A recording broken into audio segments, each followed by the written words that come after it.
প্রথমবার কিংবদন্তি নায়ক মান্নাকে নিয়ে স্মৃতিচারণ করলেন চিত্রনায়িকা বুবলি। স্মৃতিচারণ করতে গিয়ে বুবলি বলেন, আসলে আমরা আমাদের ফিল্ম ইন্ডাস্ট্রিতে অনেক গুণী অভিনেতাকে হারিয়েছি।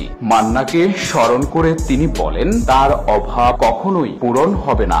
গুণী এই অভিনেতাকে স্যার বলে সম্বোধন করে এই চিত্রনায়িকা বলেন, তার গান এবং অভিনয়ের আলাদা একটা ধরন রয়েছে যা কারোর সাথে কখনো কম্পেয়ার করা যায় না। অন্যান্য সকল সুপারস্টারের মতো মান্না স্যারেরও আলাদা একটা ধরন রয়েছে।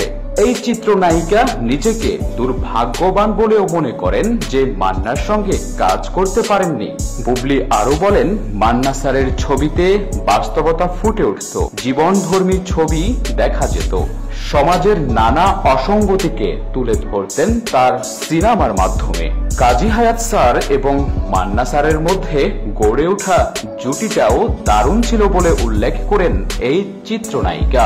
আরো বলেন, মান্না স্যারদের মতো গুণীজনদের যথাযথভাবে সম্মান জানানো উচিত। মান্না স্যারের মতো যে সকল গুণী শিল্পীরা গত হয়েছেন তাদের সকলকে আমাদের শ্রদ্ধার সাথে স্মরণ করা উচিত। চিত্রনায়িকা বুবলির মিডিয়াতে এই সাক্ষাৎকারটি প্রদানের সময় আরো উপস্থিত ছিলেন প্রয়াত মান্নার স্ত্রী শেলি মান্না। আমাদের ভিডিওটি কেমন লেগেছে এবং ভিডিও নিয়ে কোনো মতামত থাকলে তা কমেন্ট করে জানিয়ে দিন। লাইক এবং শেয়ার করে বন্ধুদের মাঝে ছড়িয়ে দিন।